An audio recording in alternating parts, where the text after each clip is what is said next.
I'm telling you about my impressions of passing Call of Duty Infinite Warfare. Mars is ours. The game Call of Duty Infinite Warfare was released on November 4, 2016. But I was able to pass it only recently, because before my hardware did not allow me to play it comfortably. In 4K resolution, my RTX 3080 16GB video card always produced at least 60 frames. In general, the Call of Duty series of games tells about various military conflicts. The series began on the fields of World War II, and later fantasized about the military conflicts of the future. In this game, the screenwriters decided to look into the very distant future. The year is 2111. The game takes place in the distant future, when human spaceships are plowing the expanses of the universe with might and main.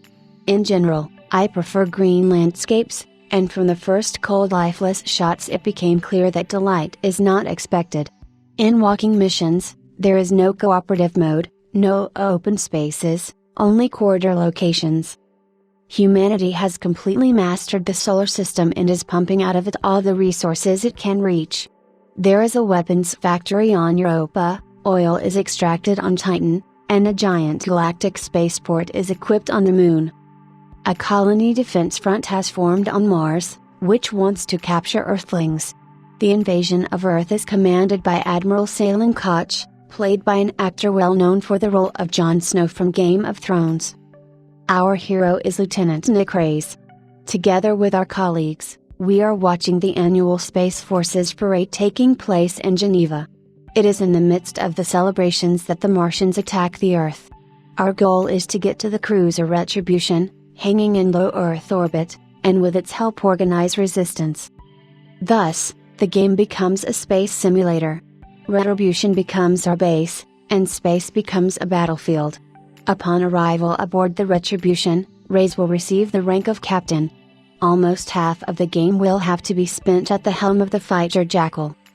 There is a holographic map on the bridge where we can choose which mission to go to first.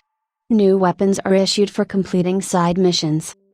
There, on the bridge, after each mission, part of the team looks at the news on the big screen, about how we heroically completed the mission. The mystery remains who shot the footage of the battle for the telecast so that the ship's crew could watch this movie under popcorn. There is a remote control near the TV and we can switch channels.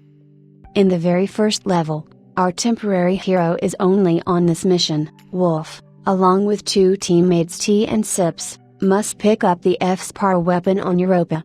But the mission fails, as our squad is destroyed by Admiral SDF Koch. After that, we are transferred to the UNSA headquarters in Geneva, Switzerland, on planet Earth, where Admiral Raines and Lieutenant Reyes are talking about the incident, our hero for all remaining missions. During the fleet parade, the SDF forces are attacked. The enemies manage to scare away, and we are transported to our new home, the ship Retribution. We settle in the cabin of the former captain. You can also sit at the computer and read letters there. On the bridge, we give the order for a superluminal jump. Then we land on the Moon. Our task is to recapture the lunar spaceport from the SDF forces. As a result of the successful completion of the task, we return to the Retribution. We receive an encryption from our admiral. You can read letters, watch the news, and choose a new mission on the holographic map. Then we need to go to the destroyer SDF Galaxius and pick up the Gundare Pilar. This is a side optional task. We're doing a hyper jump to Titan. Our main goal is to destroy the SDF fuel tower. First, we go on foot with a small detachment, then a walking SI-12 tank is dropped for reinforcement.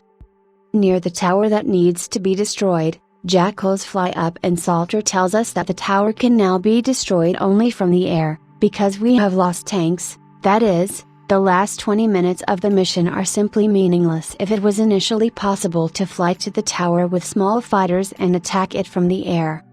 But suddenly Olympus arrives, our Retribution attacks. Our Jackal is knocked out, and we eject together with the android Ethan, and hang in outer space in the orbit of Titan. Olympus and Retribution jump to another point in space and leave us. Captain Reyes passes out and wakes up already on board the Tiger under the leadership of Captain Farron. Then we are transferred to the Retribution. We learn that we need to fly to an asteroid that is rushing towards the Sun. Miners were trapped on it. The asteroid is close to the Sun, the temperature on it is 900 degrees. Even if you are on the dark side of an asteroid, it is spinning and this side has been illuminated by the Sun more than once, which means it has warmed up well. Suits will melt to hell after you touch the surface.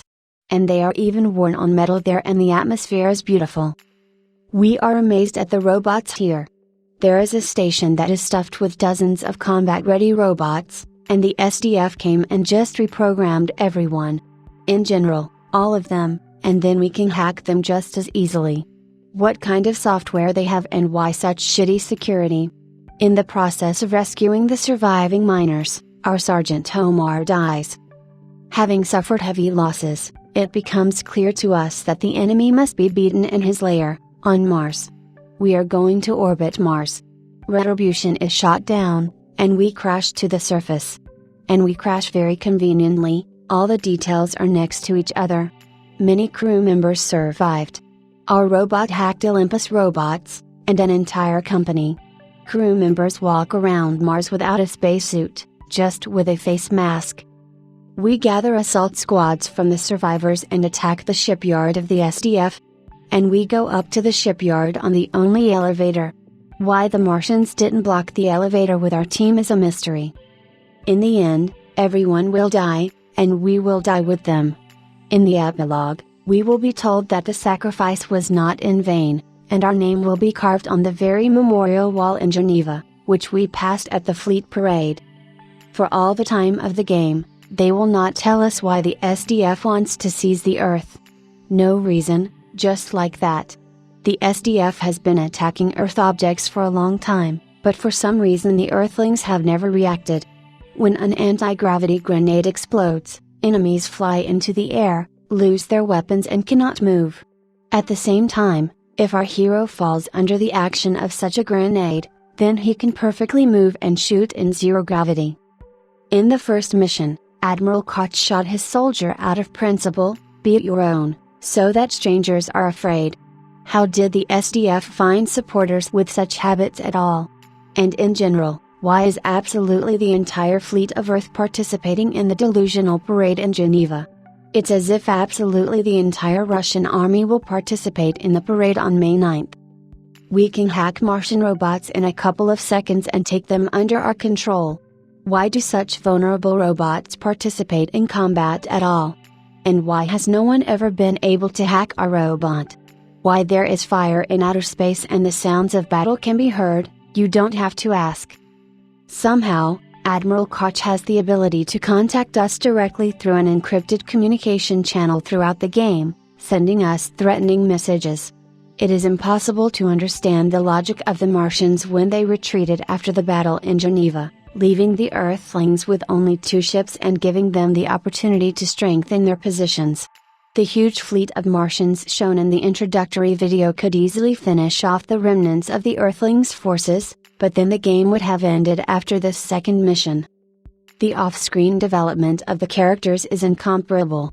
In the beginning, Sergeant Omar hates the humanoid Ethan and does not want to go into battle next to him, and then, for some unknown reason, he gets into love with him and takes him everywhere with him.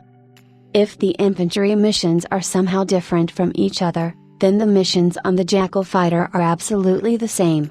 We take off, watch the same cutscene, destroy small ships, then big ships, watch the cutscene of landing on the Retribution. For some reason, the Martians have no air defense on the Titan satellite. We calmly disembark as a detachment and make a rustle there. It is unclear what then prevented shooting this tower from space without a ground mission. The SDF initially had some strange plan. That is, only the death of an operative in enemy territory will be a signal that the Earth is unarmed and it is possible to attack. Why did no one from the SDF envisage such an option as a regular capture? They would have caught Rai, put him in a guarded place under constant supervision and would not have allowed him to kill himself, and that's it. What will happen then? Will the invasion never begin, or is the SDF planning to wait 60 years? Hence the second question: Earthlings have understood the purpose of Paradise and the transponder in it. Why don't they do as I described above and that's it? Sit down, restore the fleet, and don't let Paradise kill itself so that there is no invasion. Personally, I didn't like the game because of its cosmic component. Cold space is not for me. Hurriedly passing Infinite Warfare, I took my soul away among the French villages, drowning in summer greenery in the next game of the series, Call of Duty WI. I will tell you about this very soon, but in the meantime, tell me, did you like Infinite Warfare?